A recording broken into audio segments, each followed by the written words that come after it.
você verifica que vocês estão... Tá. Vou desligar minha câmera aqui também, para evitar.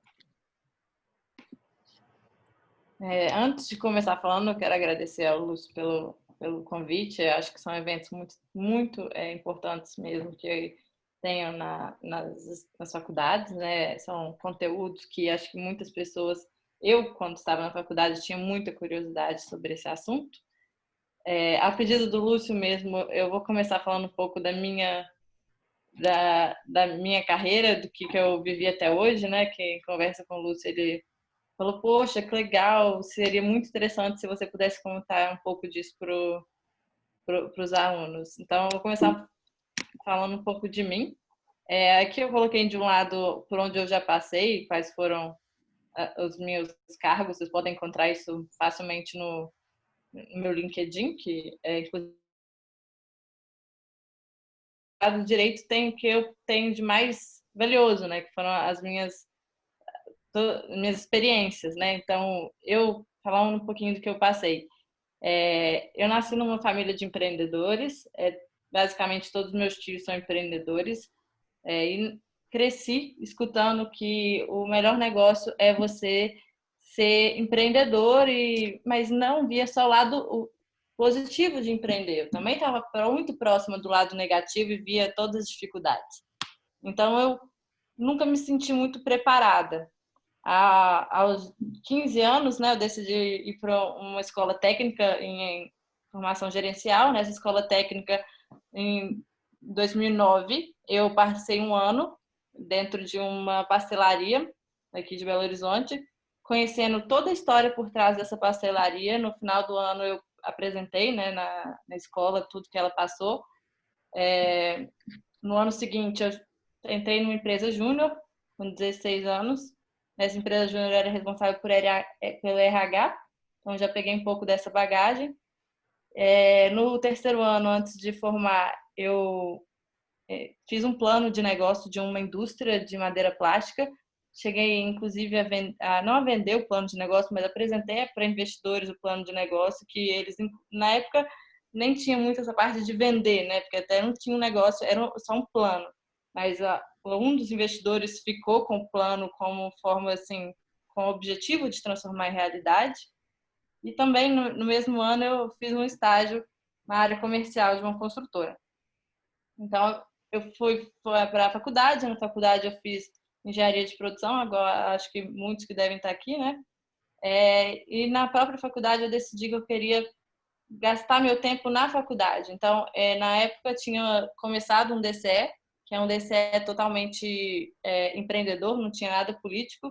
Eu fui analista de eventos. Lá no DCE, eu fiz vários eventos com grandes empresários, como o Salim Matar, vários founders de startups, as principais startups de Minas, como Rocket Content e Simpla.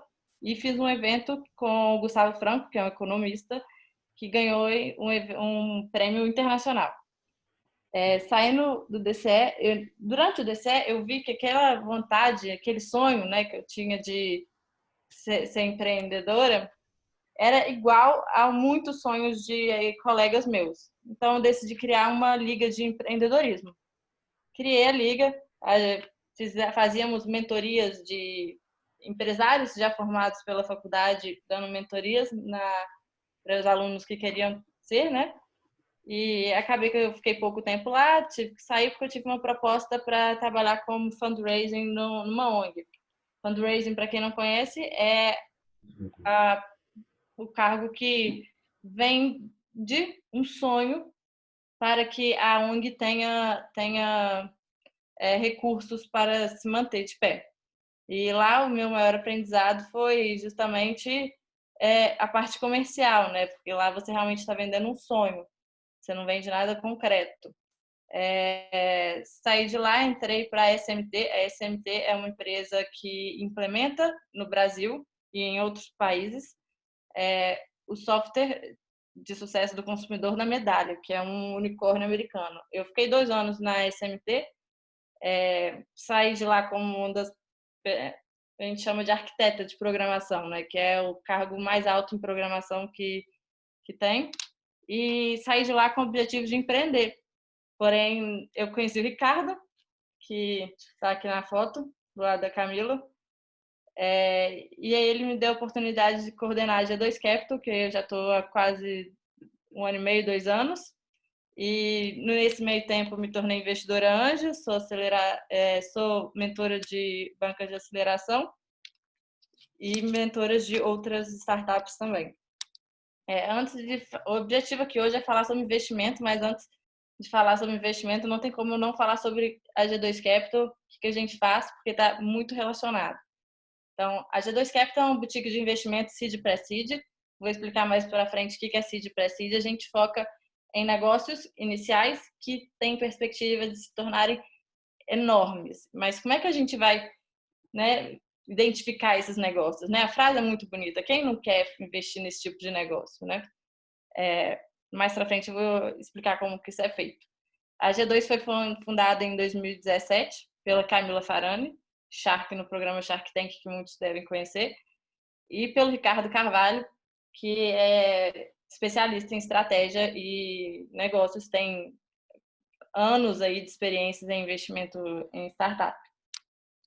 Aqui está o que eu falo que é o principal diferencial do G2, né? Então, tem aí a equipe operacional da G2, temos os nossos boards e nossos advisors. Todos eles participam ativamente de todo o processo de análise da G2. Desde o começo de análise do deal até o objetivo final de todo investidor, que é a venda deste deal. Tá? E aqui a gente... É legal só apontar que muitos dos nossos boards já fizeram saídas. Então, todo mundo aqui tem muita experiência. Bom, e aí quando eu falei aquela frase, né, que a gente quer investir em negócios iniciais que vão se tornar, né, tem perspectiva global, como é que a gente define isso? É basicamente nesse slide aqui. Todo investidor deve ter uma tese de investimento. Mais pra frente eu vou explicar mais da importância sobre a tese de investimento. Mas a tese de investimento é o principal que todo investidor deve ter. A da G2 é baseada no 4, a gente avalia time, tech, TAM, que é Total Addressable Market, que é o total mercado que o negócio pode alcançar, tá? Não só o mercado existente, mas, vamos supor, mercado existente de bala no mundo é 1 bilhão, mas você vai alcançar o quê? 0,1% desse mercado, né? Tração e barreira de entrada. Em time, uma coisa que é muito importante é a equipe ser 100%, pelo menos os founders serem 100% dedicados. Pensa só, o investidor está investindo no risco e ele não vai investir no risco se você não está arriscando. Então, você também tem que arriscar o seu trabalho atual ou o que for, se dedicar ao negócio para que alguém acredite naquilo. Em relação ao produto, a gente investe em negócios que são inovadores, tecnológicos, que têm diferencial claro e sustentável, sejam escaláveis. Preferimos negócios recorrentes e B2B, que é venda direta para empresas, tá? Não para consumidor. Em tração, a gente investe em negócios que tenham no mínimo 12 meses de tração e $10 mil de faturamento e que tenham um crescimento mensal de 10%. Em barreiras de entrada, além das barreiras mercadológicas, é muito importante que tenha umas barreiras de entrada em relação ao custo de aquisição do cliente, tá? Depois, se vocês tiverem dúvida, podem falar.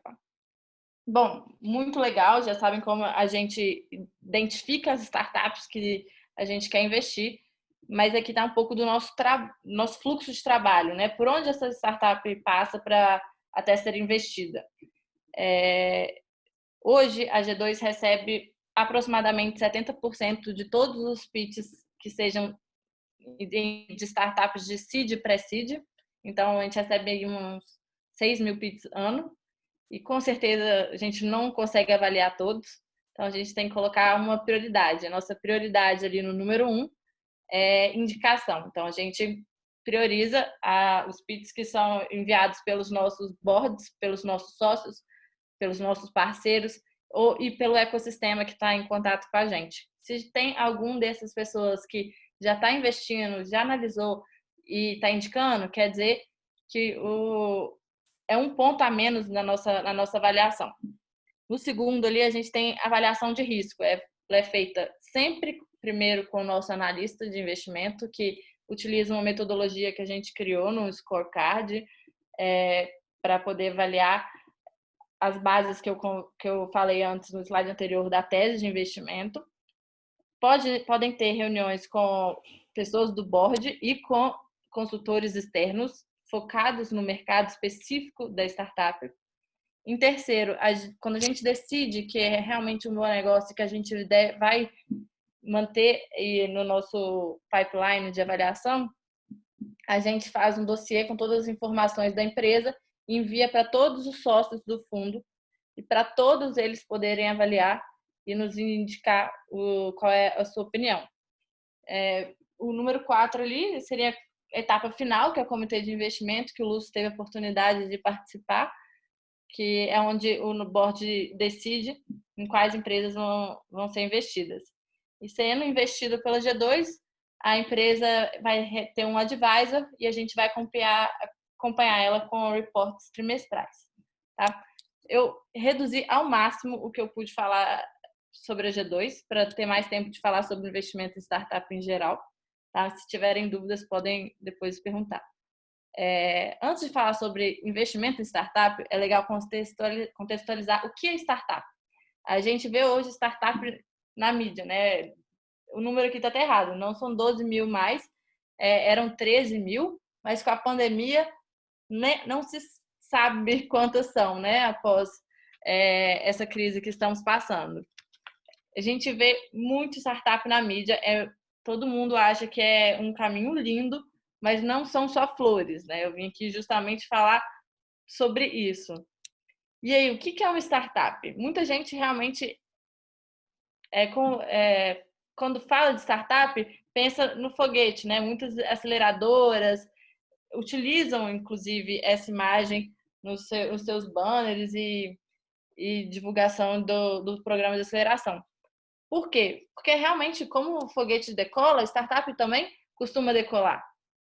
Né? Mas não é só isso, não é só a escalabilidade da startup que é uma característica dela, né? Outra característica que muitas pessoas olham e falam é, esses ambientes descontraídos, né? Uma mesa de ping-pong já parece mais um local de startup. Para ser startup, tem três pontos essenciais, que é inovação. Não necessariamente o negócio precisa ser digital, mas ele tem que ser inovador. Escalabilidade, que remete ao foguete, ela tem que crescer em uma proporção infinitamente maior que o investimento necessário. E por último, e o mais importante na minha opinião, é a flexibilidade. A startup está sempre no mercado de incerteza. Ela necessita de muitos testes. Até ela chegar num produto ideal, ela vai testar muito. A startup vai errar muito e é ideal que ela erre muito, mas erre rápido e erre barato.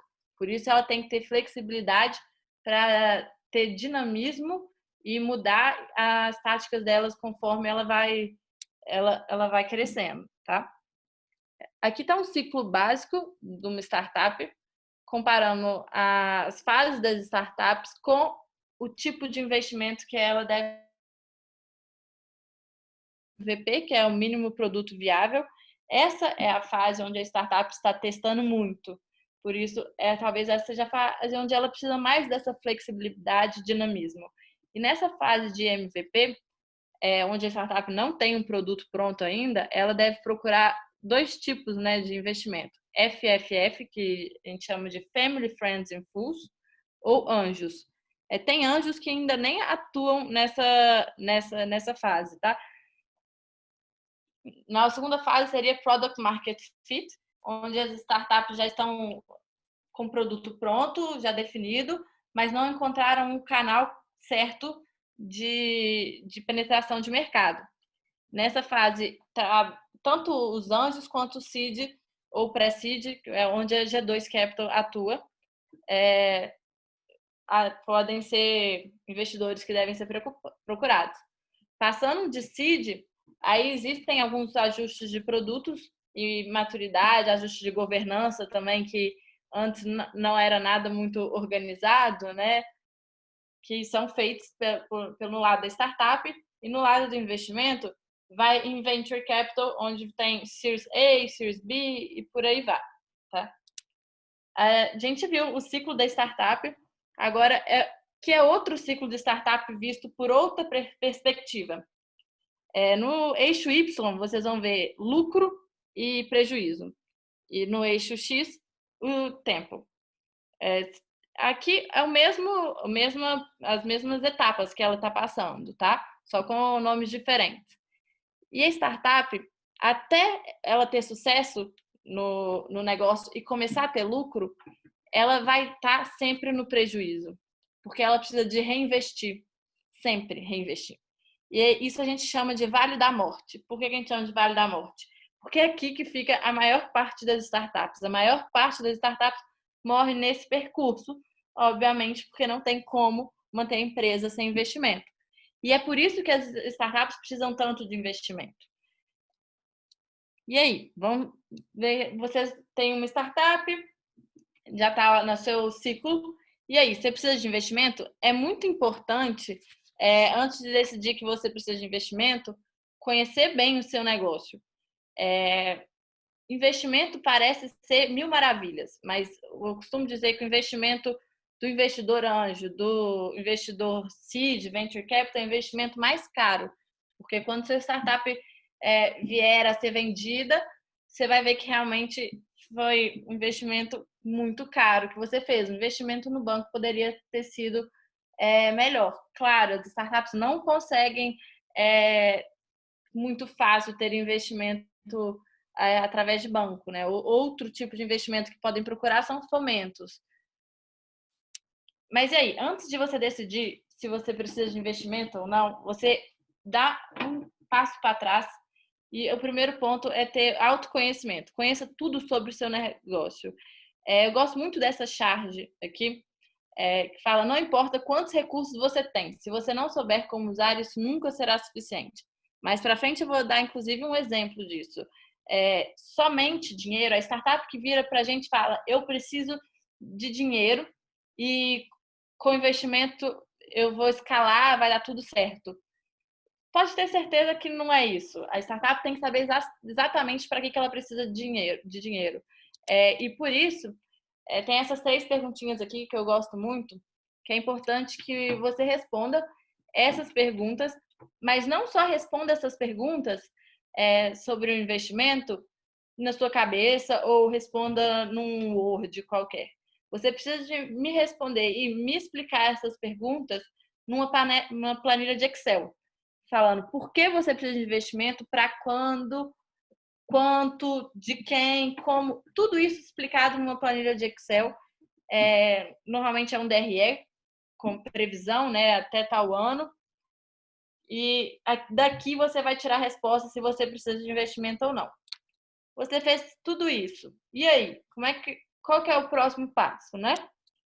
Primeiro passo, eu digo que é entender qual tipo de investimento você vai buscar. Aqui está um mapa bem simbólico do ecossistema de investimento. Então, primeiro defina qual estágio você está e qual tipo de investimento você vai buscar, tá? E depois, vamos supor, você decidiu que vai seguir com pré-seed. Conheça todos os tipos de investidores que você pode procurar. Conheça eles, conheça a sua tese de investimento, entra no site deles, descubra quem são os gestores, entra no LinkedIn desses gestores, descubra o que eles já fizeram, descubra quais são as empresas que eles já investiram, tá? Procure tudo sobre o investidor. Você precisa de ter um investidor que seja aquele investidor ideal para você. Você não quer um investimento de qualquer um. Você quer investimento daquele que vai te dar um smart money e vai te ajudar a alavancar, não só do investimento. Isso é muito importante. Então, com esses 2 pontos, você já sabe qual que é o tipo de investimento que você vai buscar, já sabe qual a sua lista, já tem sua listinha dos investidores preferidos, vamos dizer assim. A outra coisa que é muito importante, caso você esteja buscando investimento, é planejar a necessidade de capital. Por quê? Esse é um gráfico da Endeavor, uma tabela, desculpa, da Endeavor, onde fala sobre diluição na rodada de investidores e número de rodadas. Você vê aqui, vamos supor que você está começando agora a sua primeira rodada de investimento e está diluindo em 10%. Vai ser 100 mil por 10% do seu negócio, tá? E aí, nessa hipótese, você poderia fazer mais 5 rodadas até você ter menos de 50% do seu negócio. Em verde, marca até onde é legal o investidor entrar. Investidor não entra quando o empreendedor começa a ter menos de 50% do negócio, tá? Se não ficar claro, depois vocês podem me perguntar, mas por exemplo, se você começa o seu negócio com uma diluição de 35%, você vai conseguir fazer uma rodada de investimento só. Isso vai prejudicar toda a sua necessidade de capital e todo o seu planejamento. Por isso que é muito importante ter esse planejamento. E aí, você decidiu que vai procurar investimento, definiu tudo sobre o seu investimento, como fazer para se preparar? Aqui é bem básico, algumas coisas sobre como se preparar para o round, tá? O primeiro é um pitch para o investidor, você tem que ter um pitch para o investidor. Muitos de vocês já devem ter escutado sobre o pitch, né? Que é uma apresentação rápida e direta. Eu tenho um modelo de pitch, posso enviar para o Lúcio depois. E também, quem quiser, pode entrar no site da G2 que está lá disponível. O outro ponto importante é, depois que você tem seu pitch, apresente o seu pitch ao ecossistema. Sabe aquela listinha de investidores que são os seus investidores que você mais quer? Eles devem ser os últimos a você apresentar. Não queime o seu cartucho indo direto neles. Apresente para o ecossistema, apresente para outros investidores, para a aceleradora, para todo mundo que você puder, porque é aí que você vai ter validação do seu negócio, tá? Isso é muito importante. E aí, os outros 5 pontos são pontos triviais. Sem isso, você nem começa a conversar com o investidor. Que é um DRE histórico, se tiver, claro. Um DRE projetado, no caso da G2, a gente pede no mínimo de 2 anos. Uma estratégia de como você vai atingir o mercado, né? E um plano de utilização do recurso, né? Gente, eu estou te entregando um investimento. Você tem que me falar em que você vai colocar esse dinheiro, né? Tem que ter isso muito bem definido. E, por último, o racional do seu valuation. É uma conversa muito longa se a gente for entrar em valuation de startup. Mas o mínimo que a gente quer saber é qual que é o seu racional. Como você chegou nesse valuation, tá bom? Bom, a gente conversou aí sobre a preparação do round, né? Sobre o lado da startup. E aí, como funciona para o lado do investidor? O que o investidor quer? O investidor quer alto retorno, baixo risco e liquidez, né? Mas como é que ele vai chegar nisso? Como é que ele vai encontrar essas oportunidades? Bom, eu falei lá no começo, a tese de investimento é muito importante para o investidor. Por quê? Porque ela reduz o impacto do viés cognitivo no processo decisório. O que isso significa? Vou dar um exemplo prático que aconteceu ontem. Eu tenho minha trajetória na área de ONGs e na área de captação de doação para ONGs. Ontem eu estava num Demo Day e apresentou uma startup justamente captação digital para ONGs. O meu lado, pela minha história, na hora eu adorei a startup. Na hora, se tivesse que assinar um cheque, eu assinava. Mas será que eu estaria fazendo o investimento correto? Provavelmente não, né? Por isso que existe a tese de investimento, para tirar toda essa bagagem histórica e emocional que pode ter na analista de investimento, tá?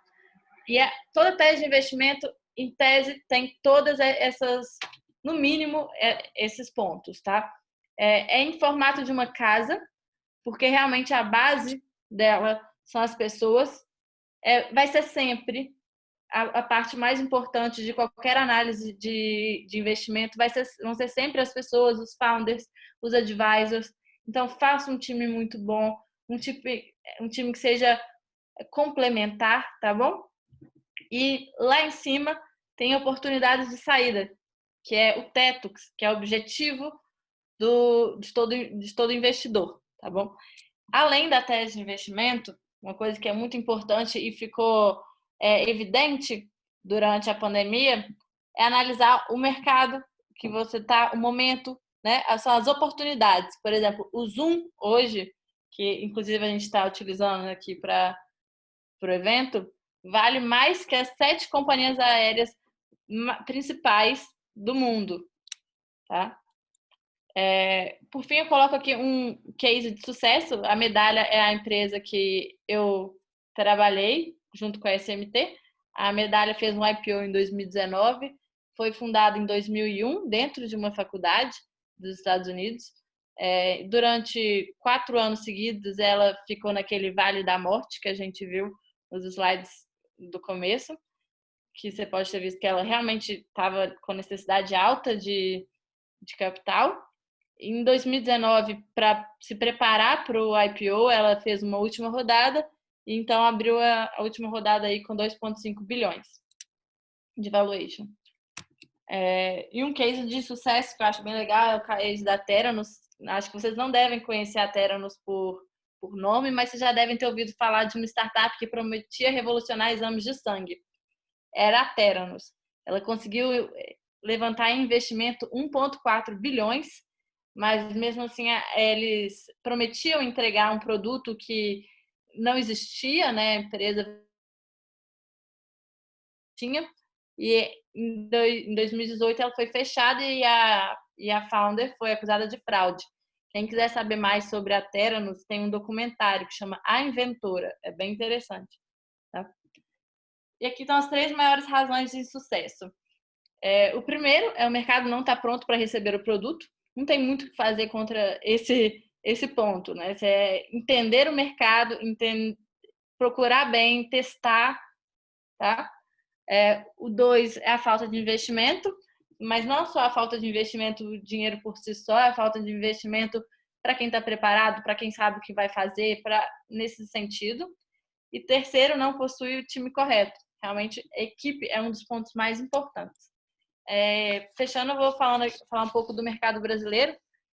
Nesse gráfico aqui, a linha é o número de rodadas de investimento que teve no mercado, tá?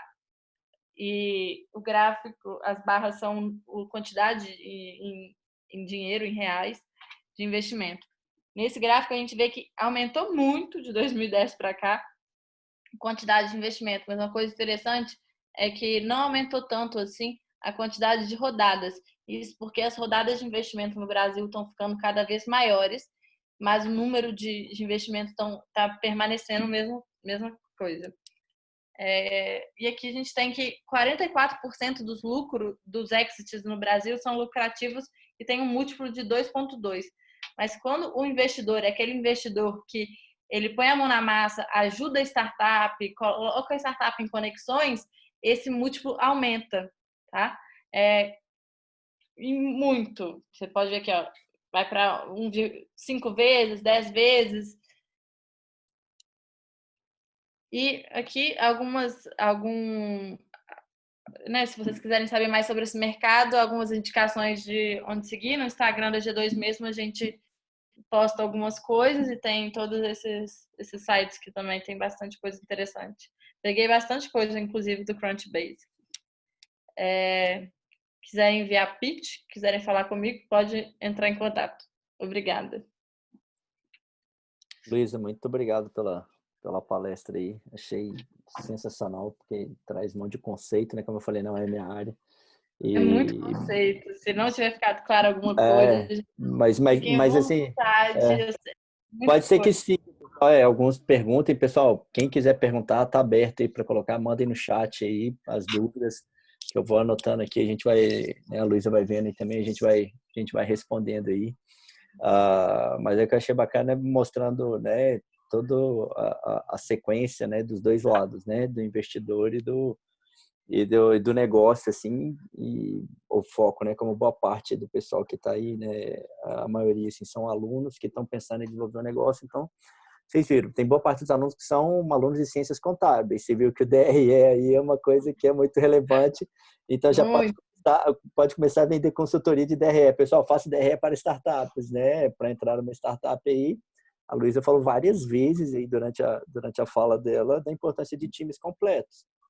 Um contador aí que tenha conhecimento, especialização aí, é um foco em desenvolver DRE para startup, tem excelentes oportunidades aí, né? Com certeza. Então isso é bem bacana.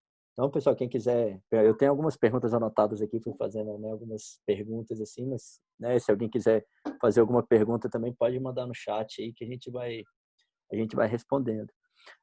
Ô Luiz, eu queria, né, perguntar assim no foco como um todo, assim, né, na sua visão, desde investidora quanto dentro de uma organização, de uma empresa que faz investimentos também, você acredita que há assim um padrão de investimento, no sentido de padrão de investimento, eu digo essa empresa aqui, essa startup fez esse pitch, igual você falou, né? Teve uma ONG que fez um pitch, esse já estava mais ou menos vinculado.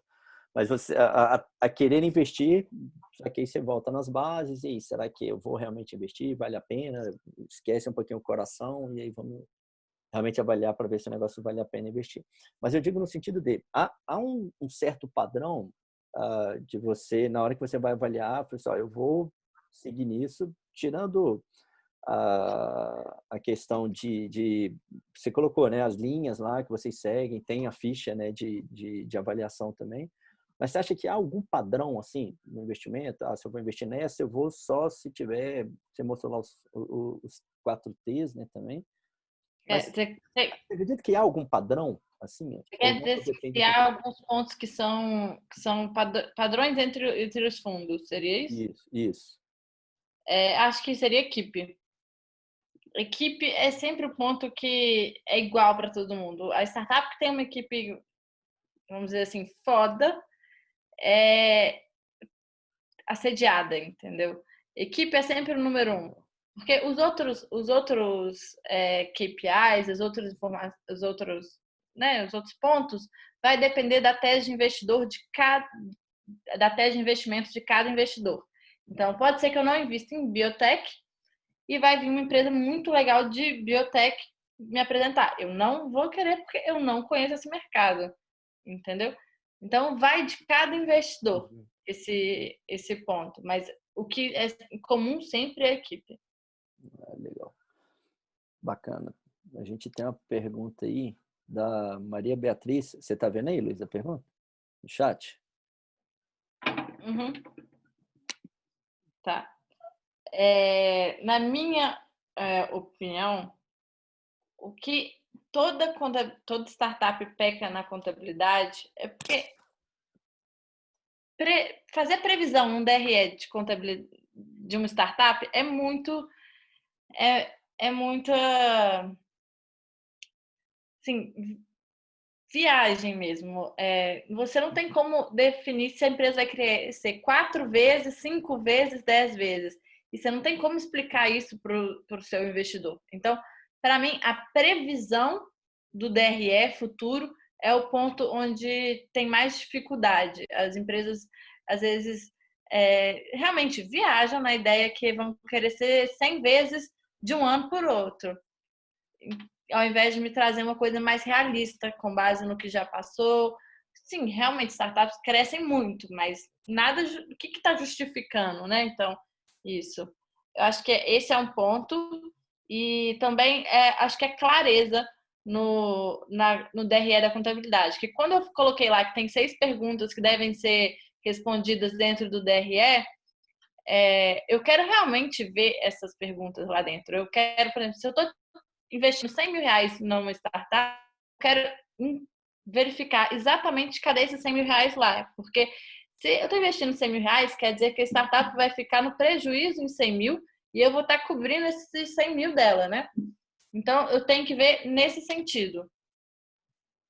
Não sei se ficou claro. Não, bacana. Eu assim, não sou contador, né? A Maria Beatriz atendeu, acredito que, pelo que eu entendi, acho que, né, atendeu aí a pergunta. Bacana. Tem uma Ela falou. pergunta aí também da Luísa. Não entendi aqui, Luísa, mas tem uma pergunta Também não sua. entendi, não. Hã? Tem Também não alguém entendi, com vários não. seu aí. Tem algum... Deve ter alguém com o Luiz aí. É, Tem alguém. deve ter dado algum conflito aí na hora de entrar, não dá para É. ver. De qualquer forma, ele botou aí, boa noite, parabéns pela apresentação. Tenho uma dúvida relacionada ao valuation. Na análise de vocês realizam na G2 Capital, vocês se baseiam em múltiplos de EBITDA? Não. A gente. Depende, de startup para startup, tá? Normalmente a gente utiliza múltiplos de faturamento comparado com o histórico de mercado, tá? Uma coisa que a gente vê muito é como que o mercado está está se comportando. Vamos supor, se a gente vai analisar uma empresa de SaaS, a gente vai procurar saber como que as empresas de SaaS estão sendo vendidas hoje, quais estão sendo o valuation delas, tá? E aí, com base nessa pesquisa de como esse mercado faz valuation, a gente vai fazer o nosso valuation também. Legal. A Maria Beatriz fez outra pergunta aí, ó. O que é mais valorizado? Capacidade de gerar caixa ou lucro líquido no resultado? Muita, É, muita pesquisa de contábeis aí. é, A pessoa que entrou aí, que está com seu nome lá, ele é contador também. ah, é? Deve ter dado algum conflito na hora de escrever lá. Acho que ele é contador É também. do, é do, da turma de contabilidade. É, Bom, respondendo a Maria Beatriz, a startup não tem lucro líquido.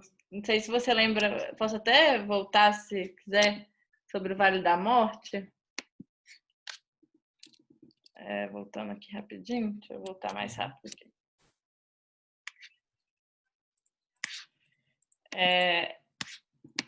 Startup, basicamente, nenhuma startup tem lucro líquido, né?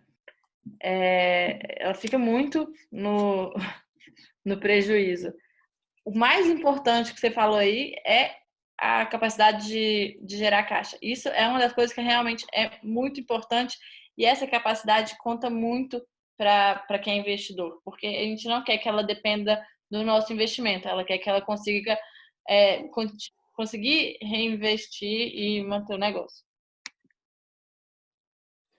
isso tem uma previsão de tempo, Luísa, dentro daquele, né, do slide? Ele tem uma média de tempo que as startups passam por isso? Varia? Já vi startup que teve sucesso, foi vendida em 1 ano e meio, e já vi startups que eu conheço que já tem 10 anos aí e ainda está lutando. Está correndo atrás, né? Eu vi, estava até lendo, né, outro dia, essa semana acho que saiu, que a Digby, né, que foi investida né, que é acelerada pelo Cubo, né, do Itaú lá de São Paulo, recebeu um aporte de 5 milhões de reais aí, esses dias, porque eles estão fazendo a internacionalização. Você chegou a ver a Digby? O que eu achei muito legal, como é a minha área tecnologia, o que eu achei muito bacana, tipo assim, a forma como eles estão fazendo, porque eles investem no no code, né? Tá todo mundo investindo em não, codificação, tem que todo mundo codar, tem que todo mundo programar e tudo mais. E eles investiram no inverso, né? Eles resolveram investir em algo que tipo assim, a empresa não precisa usar programação para desenvolver, para acelerar o negócio. Achei sensacional. Eu fui ler a história deles e tal, e eles começaram em 2017, se não me engano.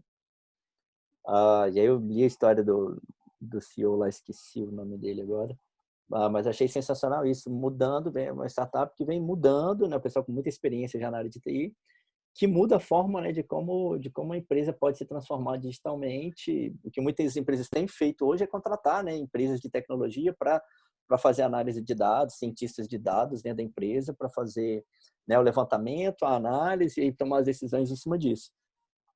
E eles modificaram esse Tá. conceito, né, dentro dessa, utilizando gráfico, né, utilizando processos, análise de objeto, né, você faz transformação lá de processo por objeto e não por codificação. Achei muito bacana. É legal, acho é bem interessante e vai ser muito útil para muitas empresas, mas assim, empresa em startup a gente valoriza muito o TI interno, então, ou seja, ter um bom, um CTO muito bom e que tenha a propriedade tecnológica toda da empresa. Eles têm aí, essa é o forte deles, assim, que a base deles é toda tecnológica. Todos eles, os dois principais são da área de TI e é a programação pesada deles que fazem. E aí eles entregam o serviço de transformação digital para a empresa fazer essa transformação digital, não por codificação. A codificação é deles, é do negócio, entendeu? Sim, eu tô falando no caso do cliente dele, entendeu? Ah, Tipo, tá. o cliente dele não é interessante, mas eles são muito interessantes. Aham. Ah, sim. Eles têm a tecnologia, né? É, bacana. Tem a Mas é muito pergunta do... perigoso quando eu acho, né, muito perigoso quando meio que terceiriza essa parte tecnológica, igual os clientes deles estariam fazendo, né? Porque eu trabalhei eu programo e trabalhei muito com isso. Um código que não foi feito por você, depois se a empresa resolver que vai, né, contratar alguém, vai fazer uma equipe para isso, um código que não foi feito por você é muito difícil de você atuar, mexer, fazer um debug ali, né? de você se apoderar daquilo quando você não tem um programador, seu programador não foi quem fez, né? Uhum. Tem outra pergunta do Rodrigo. O Rodrigo né, conhecido e já deu palestra para, né, para Isabela também aí. Ele é engenheiro civil aí, atua, né, na área de BIM Uhum. também aí. Bem bacana. Obrigado, Rodrigo, pela presença aí. Ele está fazendo uma pergunta aí também para você. Pode ficar à vontade, Luiz.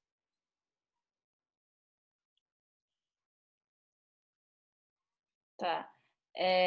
No caso de empresas que querem investir em startup, eu vejo dois caminhos. Um é a aceleração. Depois, se você quiser ver um pouco sobre a aceleração do Raja, é um pouco parecido. Aceleração você vai trazer empresas, selecionar empresas para dentro do seu negócio, vai dar know-how para ela. Eu participo de aceleração de empresas corporates também. Você vai dar know-how para ela e você pode, inclusive, oferecer uma POC para ela, né? Que é um comercial sem a área realmente comercial, né? Você vai oferecer uma POC onde que ela vai trabalhar ali no seu negócio, em algum desafio que talvez a sua empresa tenha, e no final você define 3 para investir ou mais, de acordo com o que você preferir. Esse é um ponto. E o outro é Corporate Venture Capital, que hoje está ficando mais conhecido, que é investimento em startup por empresas. Então, é você criar um fundo dentro da sua empresa, um pool, e começar a criar uma tese de investimento e começar a selecionar as empresas de acordo com a sua tese de investimento, que no seu caso vai ter relação com o Construtec, né?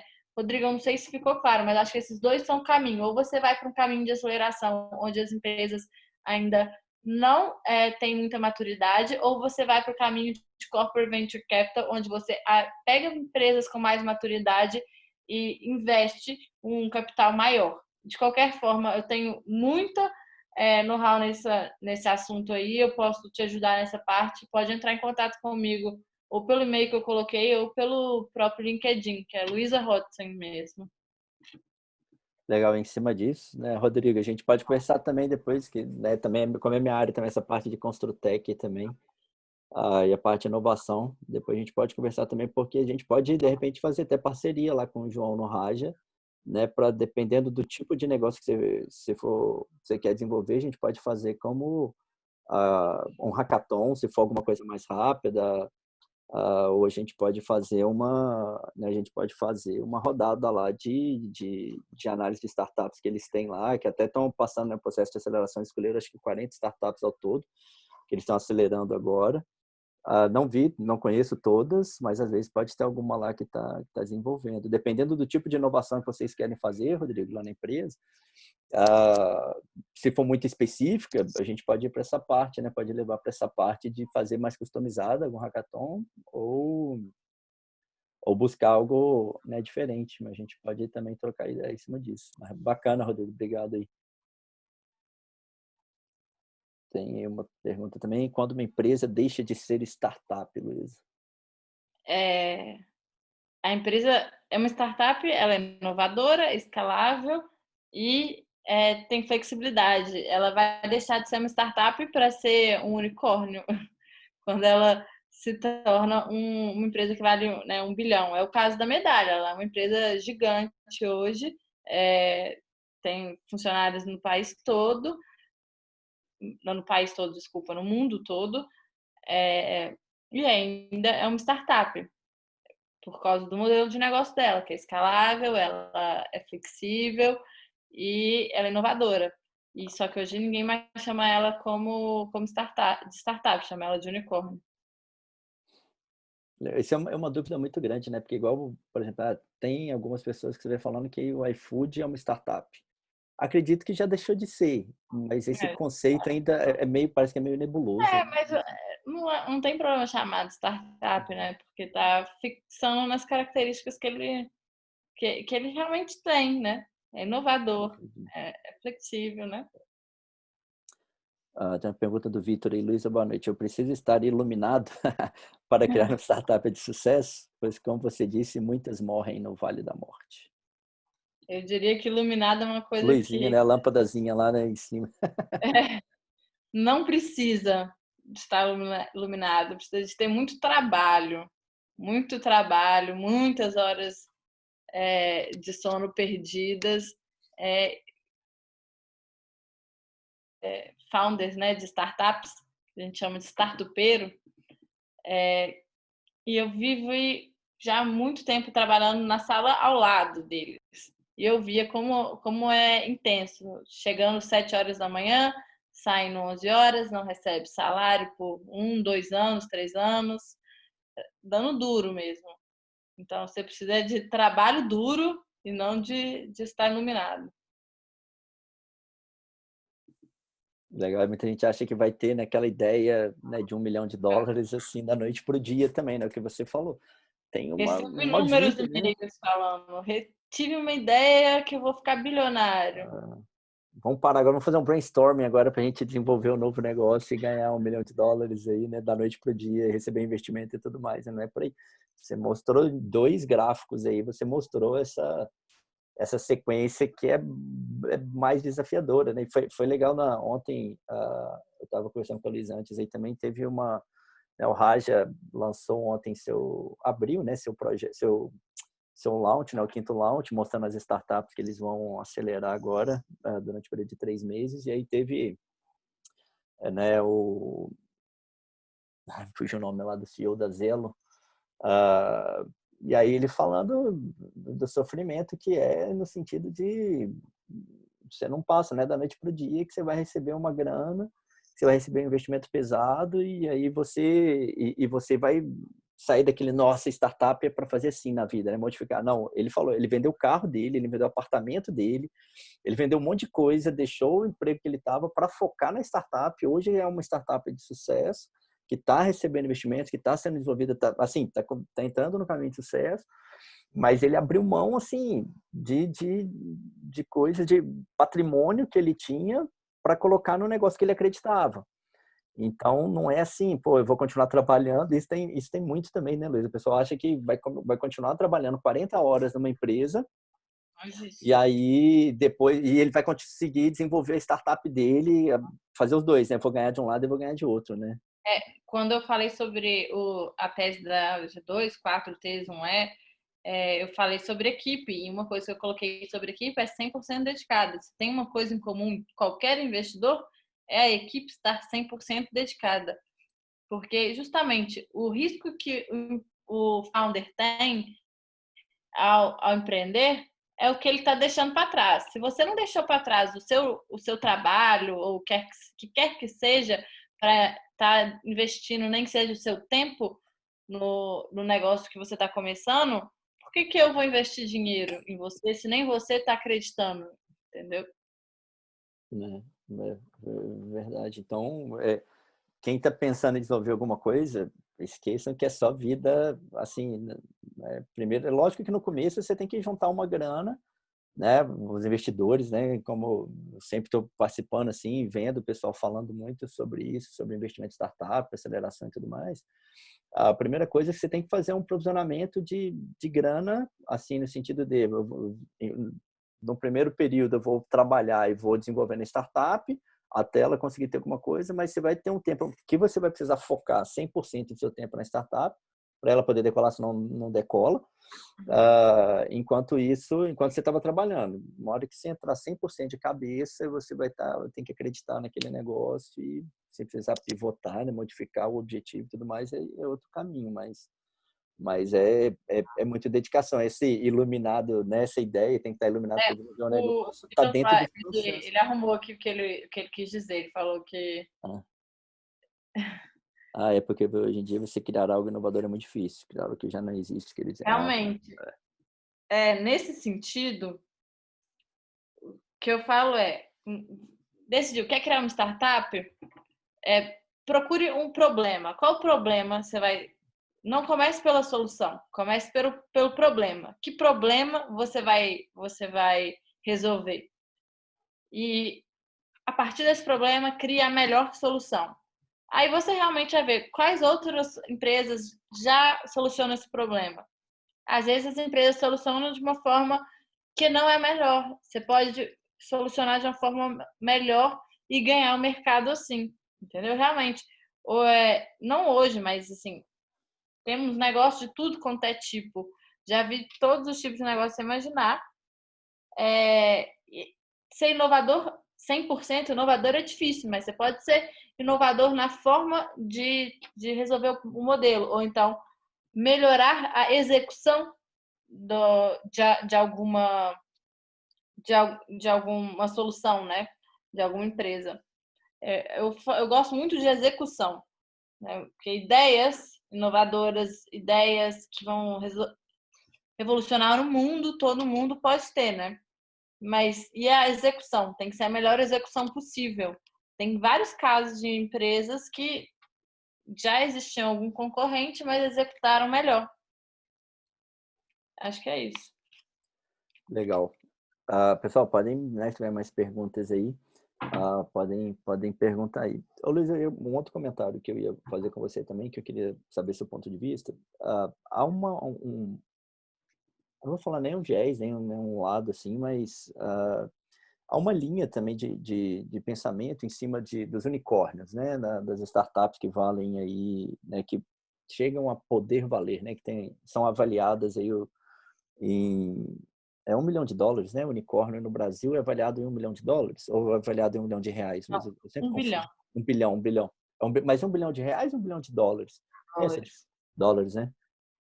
E aí tem uma linha no sentido contrário, por exemplo, que nem sempre essas startups, unicórnios, acredita que ela vai dar lucro, o negócio dá lucro. Não, ela vai, muitas vezes o investidor coloca, né, investimento nessa startup, e aí ele vai receber o retorno porque essa startup daqui a 2 anos ela valia 100 mil, amanhã daqui a 2 anos ela vale 500 mil e assim ele vai tendo retorno. Só que em termos de negócio, algumas dessas startups unicórnios, que se transformaram em unicórnios, não dão o próprio negócio não dá o lucro esperado.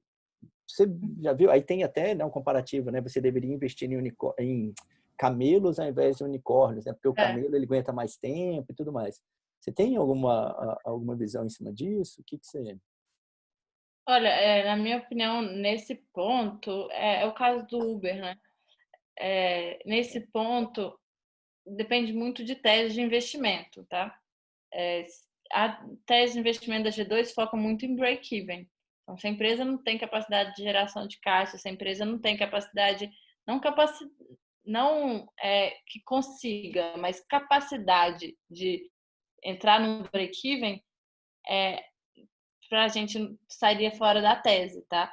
Apesar de já ter investido em negócios como o que você falou, que não tem nem receita, né? Então, acho que vai muito de cada investidor. Tem investidores que vão apostar nesse tipo de negócio porque está dentro da tese de investimento dele, e tem investidor que não vai nem olhar porque tá doido, né? Não vê nem motivo para ter saído desse tipo de negócio. Mas a gente já investiu num negócio assim e é complicado realmente. É uma necessidade de investimento de capital. Quando eu falei sobre necessidade de planejamento de necessidade do capital, né? É muito nisso, porque nesse tipo de empresa você vai ter uma necessidade de capital enorme, vai ter que fazer várias rodadas enormes, né? Então é muito isso. Ah, legal. Já passou algum unicórnio por você? Por investimento, por análise, ou não Algum investiu? unicórnio? Alguma dessas, hein? Não, Não. não. Uma outra coisa que eu falo em cima dessa questão do camelo também tem sido muito questionada a Loft, né? O investimento e tudo mais, ter sido, né, um dos novos unicórnios aí no Brasil. E a Loft nem sempre está dando, tem se questionado, como eu estou nessa área também de startup, da parte de Construtec, tem alguns grupos aí de discussão, de análise de dados para o setor da construção.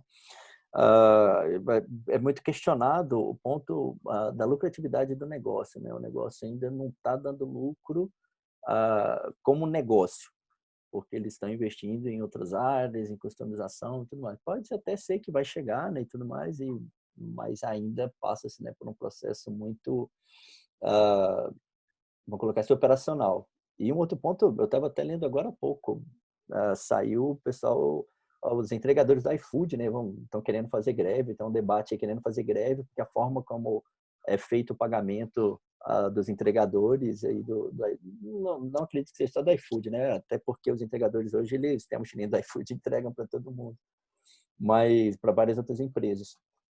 Mas a forma como eles têm sido como tem sido o pagamento desses entregadores está sendo muito questionado, e parece que eles estão se juntando e querendo fazer greve de entregador. Aí virou caos, né? Todo mundo de isolamento sem conseguir receber, né? Eles conseguem o que eles querem. Os caminhoneiros alguns anos atrás, né? Hoje ainda consegue, os caminhoneiros ainda conseguem parar esse país, mas os entregadores vai ser um impacto mais rápido, assim, né? Esse é um Vamos dizer, impacto bem das forte nossas mesmo. residências. O Vitor está fazendo uma outra pergunta aí, Lúcia, Luísa, o mundo dos esportes, né? Os jogos eletrônicos aí estão explodindo. Não sei se você conhece essa área, qual a sua opinião? Olha, eu não gosto de generalizar nada. Eu não falo que eu gosto de nenhuma área específica, porque eu acredito muito na minha tese de investimento, na tese de investimento da G2. E não consigo dizer nada assim específico sobre nenhuma área, porque quando eu analiso um negócio, eu tiro da minha cabeça qual área que eu estou analisando e vou analisar os pontos do negócio que eu apresentei, né? Que aí seria equipe, tração, modelo de negócio, tudo isso. Então, se eu falar sobre uma área específica, eu prefiro não falar. Não, beleza. Foi a última startup, unicórnio, se não me engano, no final do ano passado, a única brasileira que virou unicórnio, né? A Wildlife, que virou unicórnio. Muita gente está indo demais. Eu também, assim, eu tenho muita gente indo, acreditando demais em jogos eletrônicos, e é muito relativo, é muito, né, depende muito das pessoas, sei lá, eu também fico meio assim. É um mercado muito grande, né? Eu participei de um hackathon dessa área, né? Mas, assim, não posso falar. Cada negócio é um negócio, né? Você não vê muitos unicórnios de uma área, né? Então, tem que achar o negócio com base em cada ponto. O Vitor, acho que não é nem o emocional que ele coloca, temos que deixar o emocional de lado, né? Acho que não é nem o emocional, né? É a visão do negócio mesmo, né? Tem que focar mais no negócio, não é não é pessoal, não é nem a questão de emocional, é o pessoal, né? Não é decisão pessoal em cima disso, é decisão de negócio, né? Como negócio. E você, Luiz, você falou que você é investidora anjo também, certo? Uhum. Você, tipo assim, tem diferença você como investidora anjo e você como membro do comitê da G2 Capital? Você toma decisões muito diferentes? É lógico que toma decisão diferente, mas você toma decisões muito diferentes na hora de investir? Se Não, quiser como eu falar também, né? trabalho, Porque é muito pessoal, né? Então, mas... como eu trabalho na G2, a minha decisão é muito junta com a G2, né? Assim, de certa forma, eu nem tenho tempo para analisar por mim. E seria até um pouco de conflito de interesse eu investir em algo que a G2 não invista, né? Porque tudo que passa por mim, eu prioritariamente preciso passar para a G2, né? E se realmente a G2 vai investir ou não vai investir, para mim é ótimo essa segunda análise, né? A G2 tem um board que eu mostrei que é um board muito foda. Se tem Sensacional. aquele tanto de gente ali analisando, falando que não vai investir, eu não. Vai ser você assim com Vai com ser eu uma que vou. pessoa, né? Uma pessoa, não você por si, mas uma pessoa falando que sim, sendo que várias estão falando que não, o comitê inteiro É, falando que não, né? Entendi. Sigam o pessoal G2 Capital no Instagram, né, no LinkedIn. É muito bacana, assim, porque eles colocam muita coisa legal, muita informação de startup, não só de investimento, mas de startup, tudo é bem bacana. quando forem abrir, se forem abrir suas startups, se tiverem um pitch, pode me enviar também, pode enviar lá na Legal. G2. E dúvidas também, quiser conversar mais, eu sou super aberta, podem me chamar. Legal demais. Pessoal, acredito que não tenho mais perguntas aí, né? Se tiverem, né, podem fazer aí, mas a gente vai seguindo então para o encerramento. Novamente agradeço demais, Luísa, né, aceite o convite. Sensacional a palestra, muito bacana. Conseguimos aprender muita coisa aí, conseguimos me inserir nesse grupo aí. E um lado bom, né, desse isolamento é isso, a gente poder fazer eventos independente de onde esteja, né? Deslocamento muitas vezes, né, impossibilita a gente fazer, né, alguns eventos, porque não consigo estar nesse lugar na hora tal, não consigo estar lá no Isabela na Praça da Liberdade, 19 horas, por exemplo, né, pode ser um limitador, porque vai estar em outro lugar, vai estar em outra cidade. O isolamento tem possibilitado isso, né? E é muito bacana. E, pessoal, aproveitem os eventos, né? Igual o pessoal da G2 Capital abriu o comitê de investimento dele, a análise de investimento do comitê. Então, as startups apresentaram os pitches e você pode ver alguns desses caras que a Luísa falou, né? Que fazem parte da G2 Capital. Os caras falando da avaliação deles no negócio, tipo assim, tá, e aí, me fala mais sobre o seu, né? Sobre sua equipe, sobre isso é muito legal. E o que está possibilitando isso é esse isolamento, né? Então, participem, pessoal, participem. Não só de palestras online, que está tendo o tempo inteiro aí, né? Mas participem, façam perguntas, o pessoal responde lá, se não responder na hora, depois eles respondem. Esse momento a gente tem que aproveitar de todas as formas, não só para buscar conhecimento, mas para a gente o que está acontecendo, né? Eu quero entender mais de startup, comece a seguir esses perfis aí que a Luísa colocou, né, no final da apresentação dela. Pessoal, muito obrigado, né? A gente teve um pico lá de 60 pessoas aí em alguns momentos da palestra. Obrigado, professor Walker, aí, né, pela parceria de sempre. Obrigado, pessoal, né, os convidados aí. Luiz, eu passo a palavra aí para você, né, encerrar aí. E obrigado novamente. Valeu. Eu só quero agradecer, assim, como quando eu estava na faculdade, realizava inúmeros eventos para tentar realmente levar um pouco do empreendedorismo e um pouco desse mercado, né, para aquele ciclo. E vejo o quanto é importante, vejo o quanto participar desses eventos me mudou e me acrescentou. É legal falar uma coisa que eu não comentei no início da palestra, é que todo o trabalho que eu entrei desde o DCE até a G2 foi sempre por indicação. Eu nunca, engraçado isso, eu nunca entrei por entrar no, achei uma vaga e entrei, foi sempre indicação. E essas indicações começaram em um desses eventos que eu participei, que a pessoa falou, não, vem pro DCE. Aí no DCE o outro falou, não, vou fazer isso, vamos fazer comigo. Aí foi saindo e foi cada vez um me chamando, me indicando. Então, participem, porque o mais legal também é as conexões que vocês têm. Hoje, vocês já têm eu a mais na conexão de vocês. Eu estou abrindo para vocês meu LinkedIn, meu Instagram, Instagram da G2, tendo alguma coisa em comum, né, que possa ajudar, também aberto. Então, essas conexões são muito importantes, aproveitem muito delas. Sim, DCE é diretório acadêmico. Bacana. Mas era um diretório acadêmico empreendedor, viu? A gente organizava eventos, levava né, founders de empresas, fazia visitas técnicas às empresas, nesse sentido.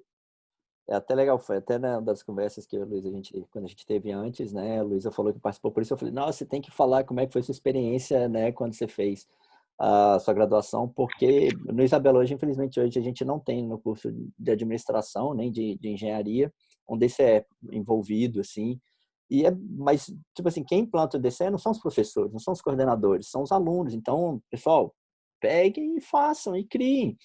E aí marca para conversar comigo, o professor Walker, que a gente vai possibilitar o que a gente conseguir, de repente, em termos de espaço físico, né, na instituição ou algum tipo de espaço, a gente vai tentar a facilitar. Mas O depende de você.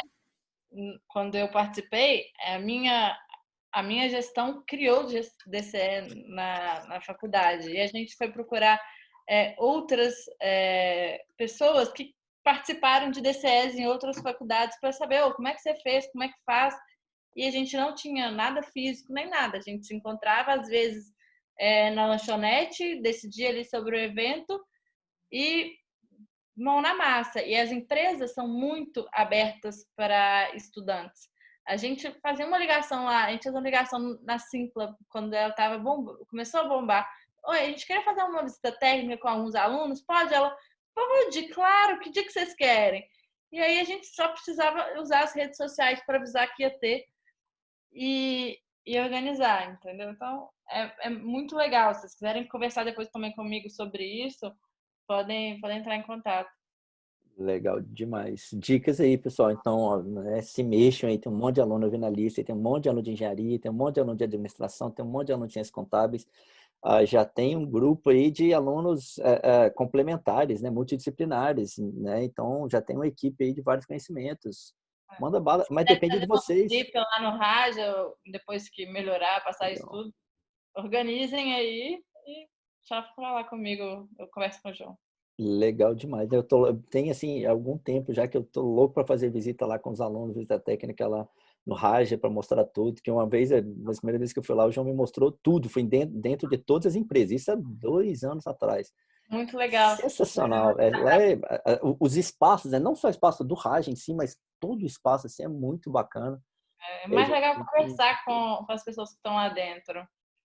Você vai ganhando, vai vendo o que é o dia a dia mesmo de uma empresa, né? De uma startup. Bem interessante. verdade. Muito bacana. Mas então, pessoal, obrigado, né? Vamos encerrar por aqui então. Novamente, obrigado, Luísa. Investir em THC em um futuro próximo. THC. Eu não captei, não. Você captou? Eu não. O Alexandre, se quiser só explicar o que seria, eu de repente editou errado, em THC. Não entendi o que seria THC, não. Bem, mas deixa também. E, Luísa, já fica o convite aqui, né? Não que voltaremos para um novo normal, no sentido de presencial, tudo voltará ao normal. Não o novo normal já estamos vivendo, né? Não que voltaremos ao normal, mas a gente voltando a presencial, né? As aulas presenciais e tudo, né? Já fica o convite aberto para você, né? E no Isabela também, para ter, né, uma Claro. palavra também com os alunos. Eu acho que é bacana quando está próximo, assim, também, para, né, os alunos também se sentirem envolvidos e sentir, né, um relacionamento próximo Prazer. também. Vai ser bem bacana, acho que vai ser aprendizado para todo mundo. Foi um Obrigado prazer. demais. Obrigada, gente. Valeu, Obrigada. pessoal. Obrigado, Luísa. Boa noite, pessoal. Boa noite. Tchau. Tchau.